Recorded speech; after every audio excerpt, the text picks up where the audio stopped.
બોલીએ પારદેશ્વર મહાદેવ કી જય.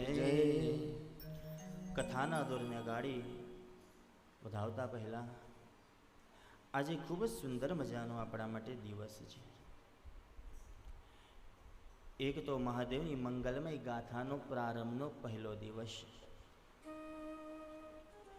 અને એવા પ્રારંભના પહેલા દિવસની અંદર 15મી ઓગસ્ટ 15મી ઓગસ્ટ જેને સ્વતંત્રતા દિન કહીએ આપણે, દેશ આઝાદ થયો અને 79-80 વર્ષ જેવા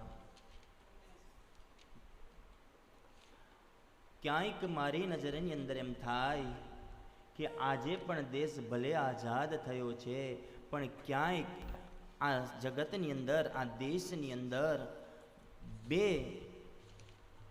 જે વ્યક્તિ છે એ આજે પણ આઝાદ નથી. બે જે વ્યક્તિ છે જે આજે પણ આઝાદ નથી, જેને એમ કહેવામાં આવે કે ભાઈઓ વ્યસનમાં અને બહેનો ફેશનમાં, આ બે વ્યક્તિ આજે પણ આઝાદ નથી. યાદ રાખજો. એક 10 રૂપિયાની પડીકી જો ન મળે ને તો જીવ ક્યાંક ભટકવા લાગે. એટલે આજે પણ આ 10 રૂપિયાની પડીકીના આપણે ગુલામ કહેવાઈએ. યાદ રાખજો. આ 10 રૂપિયાની પડીકીના ગુલામ કહેવાય. અને તેથી વધુ કહું, બહેનોને ક્યાંક જો મેકઅપ ન મળે ને તો મેકઅપ વગર બહાર જવાનું એને ન ગમે. એટલે આજે પણ બહેનો ફેશનની અંદર, બંધારણમાં આજે પણ બહેનો ક્યાંય છે ને આઝાદ નથી કહેવાતી. આજે પણ આ બે જે સૂત્ર કહ્યા, ભાઈઓ વ્યસનમાં અને બહેનો ફેશનની અંદર, એટલા બધા બંધનમાં છે કે આજે પણ એ આઝાદ નથી થઈ શકતા. જો જીવનની અંદર મારી જ્યારે કથા હોય ને, તે કથામાં મારી મોટા બેન જ્યારે આવે ને, ત્યારે મને એક વાત ચોક્કસપણે યાદ આવે. હા, આજે આવ્યા છે ને, વાત આજે જ યાદ આવી. હમણાં મારી 4-5 કથા કે આ વાત મને યાદ નથી આવી, પણ મારા મોટા બેન આવે ને ત્યારે મને ફરજિયાત વાત યાદ આવે કે જીવનની અંદર જો આપણે સુંદર થવું હોય, જીવનની અંદર આપણે સુંદર દેખાવું હોય, એકદમ રૂપાળા દેખાવું હોય તો પાર્લરમાં જવું પડે, અને તેજસ્વી દેખાવું હોય તો મહાદેવના દરબારમાં જવું પડે. યાદ રાખજો. અને પાર્લરની વાત એટલે યાદ આવે કે મારી બેન પોતે પાર્લરનું કરે. આ વાત ચોક્કસપણે મને જ્યાં જ્યાં કથા હોય ને એ બેનના પગલા પડે ને એટલે મને આ વાત તરત જ મંથન થઈ જાય છે કે જીવનમાં સારા દેખાવા કરતા તો તેજસ્વી દેખાવું સારું. તેજસ્વીતા એ એમને નથી આવતી. આજે સહજતા, સરળતા ખૂબ જ, મેં આજે રાજવાકાએ કથા કીધી, 70-77 કથા જ્યારે થઈ છે, અનેક સંતો મહંતોને સાથે મુલાકાત થઈ છે, દર્શન કર્યા છે, ધુરંધર સંતોના દર્શન કર્યા છે, એવા સંતોના દર્શન કર્યા છે. પણ આજે અટલ તીર્થયાત્રા ધામની અંદર જે પરમ પૂજ્ય શ્રી બટુકગીરી બાપુના દર્શન થયા ને, સાહેબ ધન્ય થઈ ગયા. એવા અદ્ભુત દર્શન. મને વખાણ કરવા નથી બેસાડ્યો, બરાબર? એમણે ક્યાંય મને કીધું નથી કે બાપુ વ્યાસપીઠ પરથી મારા વખાણ કરજો. પણ જે દ્રષ્ટિ જોવે છે એ જ અહીંયા પીરસાઈ રહ્યું છે. બાપુને દરેકના પ્રત્યેની સહજતા, દરેકના પ્રત્યે સરળતા, દરેકના પ્રત્યે સાચો ભાવ, એ આજ સુધી મેં કોઈ સંતમાં નથી જોયા સાહેબ.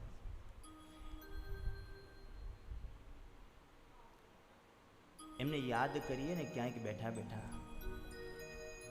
તો એ આંખમાં અમીન આંસુ આવી જાય છે સાહેબ.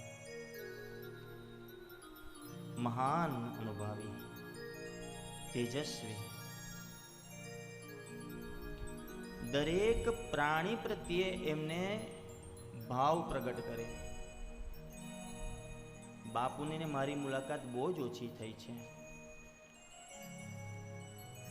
કોઈ પણ કથા મેં કદાચ નક્કી કરી હોય તો કથા નક્કીના દિવસે કદાચ ગયો હોઉં અને કથાની શરૂઆત થાય તેના કદાચ આગલે દિવસે હું કદાચ પહોંચ્યો હોઉં, પણ આ સમયની અંદર પહેલી મારી એવી કથા હશે કે હું બાપુના વારંવાર દર્શન કરવા આવ્યો છું સાહેબ. એવો અદ્ભુત, મહાન, તેજસ્વી, અનુભવી મહાપુરુષ પ્રતિષ્ઠિત મૂર્તિ છે સાહેબ.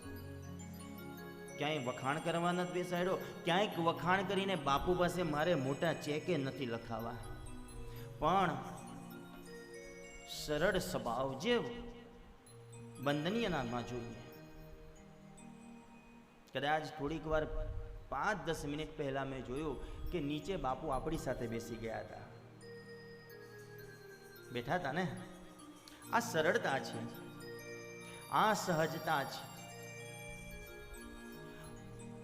ભક્તો પ્રત્યેનો પ્રેમ છે, ભક્તો પ્રત્યેનો આદર છે અને ભક્તો પ્રત્યેની લાગણી છે. અને ક્યાંય એમને આટલા તેજસ્વી હોવાનો અભિમાન નથી. એ મહાન તપોમૂર્તિને હું એમના ચરણોમાં અમારી વ્યાસપીઠ ઉપરથી વારંવાર એમને વંદન કરું છું, વારંવાર વંદન. બીજું, આ યાત્રાધામનું ખૂબ જ મને અનુભવ થયો છે. ખૂબ જ આજે આ ટેલિકાસ્ટના માધ્યમથી દુનિયા નિહાળી રહી છે. દરેકને આ અટલ તીર્થધામ યાત્રાને, જ્યાં પારદેશ્વર મહાદેવનો શિવાલય જે છે, લિંગ છે, એ મહાદેવના જ્યારે હું દર્શન કરવા આવ્યો હતો, જ્યારે કથા નક્કી કરવા આવ્યો હતો, ખૂબ મારો પોતાનો અનુભવ આજે વ્યક્ત કરું છું, આ ભૂમિનો અનુભવ વ્યક્ત કરું છું. આ મહાન તપોભૂમિના ચરણ મૂકવાના અનુભવ કરું છું. મહાન તપસ્વી એવા તેજસ્વી પુરુષના દર્શન કરવાનો જે મને અનુભવ થયો છે, એ અનુભવની હું વાત કરું છું. જેના સાક્ષી આ મારા સંગીત કલાવૃંદ છે. અહીં જ્યારે હું કથાના માટેની, જ્યારે બાપુના આગમનમાં બાપુનું મારે નિમંત્રણ આવ્યું હતું કે પધારો, જ્યારે હું કથાના માટે પધરામણી કરી હતી, જ્યારે ચર્ચા માટે હું બેઠો હતો, તે સમયે મારે આવતા મે મહિના સુધીની અંદર ફક્ત 4 કથા હતી. કેટલી? 4 કથા હતી. બાપુને 5મી કથાનું મેં મુહૂર્ત આપ્યું હતું. પણ આજે મારા પારદેશ્વર મહાદેવની વાત કરું અને મારા પરમ પૂજ્ય એવા બટુકગીરી બાપુની વાત કરું, એમને કેવો મારા પર હાથ મૂક્યો. આવતા મે મહિના સુધી અંદર 14 કથા મારે મુહૂર્ત આપી દીધા છે. 14 કથાના સાહેબ. 4 કથાનું મુહૂર્ત હતું, 5મી કથાનું મુહૂર્ત અહીંયા આપ્યું હતું. અને જ્યારે પરમાત્માની કૃપા થઈ, બાપુના આશીર્વાદ થયા, આજે 14 કથાનું મુહૂર્ત આપીને, હજી તો કથા આજે પ્રારંભ કરી, છતાં તે પહેલા 14 કથાનું મુહૂર્ત આપીને હું આવ્યો છું આ 1 વર્ષની અંદર. અને ઘણી કથાની ચર્ચા ચાલી રહી છે, એને કઈ તારીખ આપી એ વિચાર આવે છે. આ એવી તપોભૂમિ છે, એવા મહાંતના દર્શન થઈ જાય. આજે આપણે 15મી ઓગસ્ટ તરફ જઈ રહ્યા છીએ. આજે આપણે બધાને કદાચ એમ કહીએ કે દેશની સેવા માટે કંઈક કરવું છે, તો આપણે શું કરી શકીએ? હું એમ કહું કે આજનો દિવસ દેશની સેવા આપણે કરવી છે, બધાએ, મારે અને તમારે. તો આપણે દેશની સેવા માટે શું કરી શકીએ? તમારા ને મારાથી કંઈક ગન લઈને સરહદ પર તો ઊભું રહેવાનું નથી, બરફના ઢગલા પર તો ઊભું રહેવાનું નથી, ક્યાંક 4 રસ્તે આપણાથી ઊભું રહેવાનું નથી. તડકો હોય, છાંયડો હોય, કે પછી શિયાળો હોય, કે ઉનાળો હોય, કે ચોમાસું હોય, એવી કોઈ પણ ઋતુમાં આપણે તો ઊભા નથી રહી શકવાના. પણ દેશની સેવા ક્યાંક એમ નથી કે આપણે કંઈક અધિકારી હોઈએ તો જ દેશની સેવા કરી શકીએ. વગર અધિકારે પણ જો તમારી અને મારી અંદર ભાવ સાચો હોય તો આજે દેશની સેવા કરવાની જો તમને ને મને ઈચ્છા થતી હોય ને તો આજે 15મી ઓગસ્ટ મહાન દિવસ, ખૂબ સુંદર મજાનો દિવસ, એમાં બી શિવ મહાપુરાણની મંગલમય ગાથાનો પહેલો દિવસ. તો બસ પારદેશ્વર મહાદેવને એટલી પ્રાર્થના કરજો કે આજની શિવ મહાપુરાણની કથાનું જે કંઈ પણ ફળ જાય એ અમારા તમામ સૈનિકો સુધી પહોંચે અને એના ખાતાની અંદર આ ફળ લખે. જે સૈનિકો હાજર છે એમની મહાદેવજી રક્ષા કરે અને જે સૈનિકો શહીદ થઈ ગયા છે આપણા દેશ માટે એ બધાને પરમાત્મા આત્માને શાંતિ પ્રદાન કરે. આજના દિવસની કથાનું ફળ એ દેશના સેવા માટે આપણે આપીશું.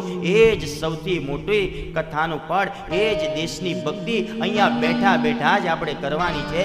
આજે એક કળશ પાણી મહાદેવને ચડાવતા જજો અને મહાદેવને પાણી પધરાવતા પધરાવતા એટલું કહેતા જજો કે આજે અમારા દેશની રક્ષા કરજો મહાદેવ. આ દેશની જે રક્ષા કરે છે એની રક્ષા મહાદેવ તમે કરજો. આટલું કહેતા જજો, એક કળશ પાણી પધરાવતા જજો અને અહીંયા જ મહાદેવના ચરણોમાં જ દેશની સેવા કરતા જજો. આ દેશની સેવા મારો મહાદેવ ચોક્કસપણે સ્વીકારશે એ હું વ્યાસગાદી પરથી કહું છું. આઈએ मेरे देश में प्रवेश करते हैं. मेरा कर्मा तू मेरा दरमा तेरा सब कुछ मेरा सब कुछ.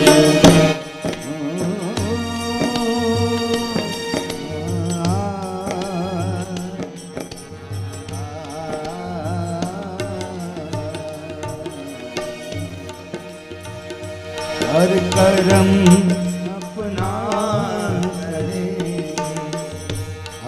करम अपना करेंगे ऐ वतन तेरे दिया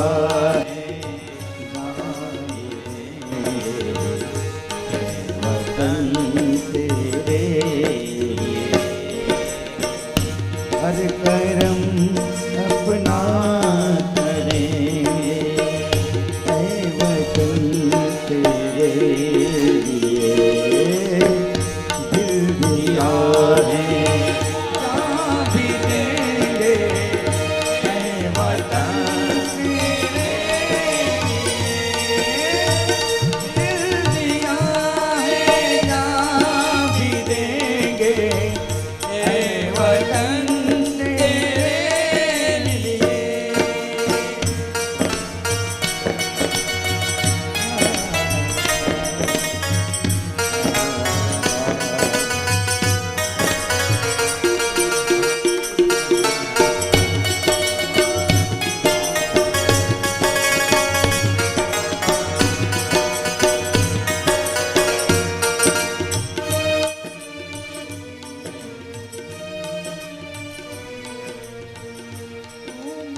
अगर हम मिजाज अगर हम डट जाए मुश्किल है पीछे हट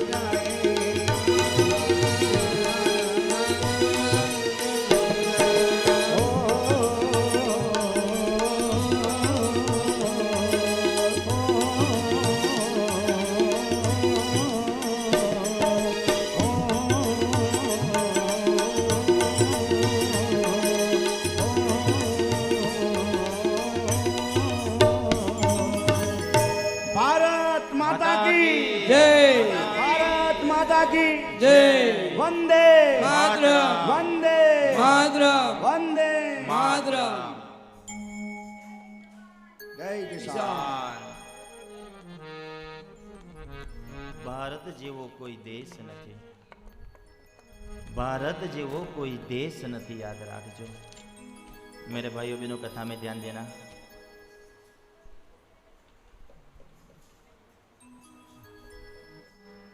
कथा जे छे ने, कथा में प्रवेश कर दे। बोलिए नीलकंठ महादेव देव की जय।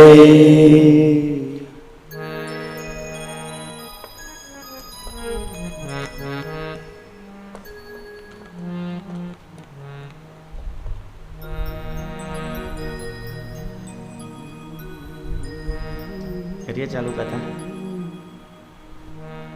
કથા જે છે ને, મહાત્માને હું થોડી વાર સાઈડ પર મૂકું અને એક શ્રોતાના પ્રકાર બતાવી દઉં। શ્રોતા જે છે એનો પહેલો સ્વભાવ જે છે ને એ થોડો ઊંટ જેવો બતાવ્યો છે। ઊંટ જેવો એટલા માટે કે કદાચ તમે ઊંટને એક ટોપલાની અંદર ફળ આપો, કેળા, સફરજન, ચીકુ વગેરે વગેરે આપો તો એ ફળ ખાશે ખરો, પણ એની બાજુમાં તરત બીજું જો કદાચ ટોપલો તમે પાંદડાનો મૂક્યો હોય અને એ પાંદડાનો ટોપલો ભારી જાય તો એ ફળમાંથી મોઢું કાઢી અને સીધું પાંદડામાં નાખશે। એટલે પહેલો શ્રોતાને એમ કીધું છે કે ઊંટ જેવો સ્વભાવ બતાવ્યો। બીજા નંબર ઉપર હવે ખાસ અગાડી બેહેલાની લાઈન માટે બીજા નંબર પરના શ્રોતા જે પોપટ જેવા હોય, કથા સાંભળે તો નહીં પણ બીજાને સાંભળવા પણ ન દે, આને બીજા નંબરના શ્રોતા કીધા। તેમાં એ અગાડી બેસીને પાછા અમને કથા આવડે, હે બીજું શું બોલવાનું છે અમે કંઈક રૂમ પર રેડી કરીને ના આવીએ। કથા કદાચ મોડે કરતા હોઈએ, કથા વાંચતા હોઈએ કે ભાઈ આજે આ કથા આવશે, આજે મહાત્મા આવશે, પણ અમે અમુક જે શબ્દ છે એ અમે કંઈક રોજ તૈયાર કરીને ના આવીએ કે આજે આટલું જ અમારે બોલવાનું છે, કે આજે 15મી ઓગસ્ટનું જ બોલવાનું છે, આજે આટલું તૈયાર। આ તો વ્યાસગાદી ઉપર બેઠા પછી મારો મહાદેવ જે બોલાવે એ અમે બોલીએ। અને ક્યાંક ડિસ્ટર્બ ન થાય એવું ખાસ ધ્યાન રાખવું અને કથા ધ્યાનથી સાંભળવી। આ બીજો પ્રકાર એ પોપટનો બતાવ્યો। અને ત્રીજો પ્રકાર જે છે એને મહાપુરુષોએ જંગલી કૂતરા જેવો સ્વભાવ બતાવ્યો છે કે કદાચ કથાની અંદર વગર કામના આટા માર્યા કરવા, એને મહાપુરુષો એમ કીધું છે કે એને કદાચ કૂતરાનો સ્વભાવ કહેવામાં આવ્યો છે। કંઈક કારણ હોય, કંઈક કામ હોય અને કદાચ આટા ફેરા મારવા તો એ કદાચ વાત બરાબર છે, પણ વગર કામના જ્યારે કથા મંડપની અંદર આટા ફેરા મરાતા હોય, કથા સભાની અંદર, ત્યારે વક્તાનું ધ્યાન થોડું ભંગ થાય। વક્તાનું જ્યારે ધ્યાન ભંગ થાય એટલે કથામાં થોડોક તકલીફ પડે। એથી વધુ કહું તો ત્યાર પછીનો જે શ્રોતા બતાવ્યા એનો એક પ્રકાર એવો બતાવ્યો કે જે શ્રોતાની અંદર હંસ જેવો સ્વભાવ હોય। હંસની એક ભગવાને કળા આપી છે કે એક વાટકીમાં તમે દૂધ અને પાણી ભેગું કરીને આપો તો એ દૂધ પી જવાની ક્ષમતા ધરાવે છે। એટલે ઘણી વખત કથાની અંદર કંઈક ગમતું હોય ને તો કથા ધ્યાનથી સાંભળે અને એને લઈ જવાનો પ્રયાસ કરે, બાકી પાણી હોય અહીંયા ને મૂકતા જાય. કથાની અંદર આ શ્રોતાના પ્રકાર બતાવ્યા. હવે કથા જે છે ને તે વક્તાઓ અલગ અલગ રીતના આપતા થઈ ગયા, કારણ કે શ્રોતાઓને પણ અલગ અલગ રીતના કથા ગમે. જો ઘણી વખત કથાની અંદર એ આવે કથામાં વ્યક્તિ કે જો કદાચ કોઈને કથા બહુ પ્રિય હોય કે ભગવાનનું સ્મરણ જ પ્રિય હોય, પહેલા નંબર પરનો શ્રોતા આવે. બીજા કોઈકને કથા એવી ગમતી હોય કે કથામાં બાપુ કદાચ હાસ્યની વાત કરતા હોય તો એ આનંદ લેવા આવે. ત્રીજા નંબર પરની કથામાં કોઈક એ વ્યક્તિ આવે, એ યજમાન આવે, એ શ્રોતા આવે કે જેને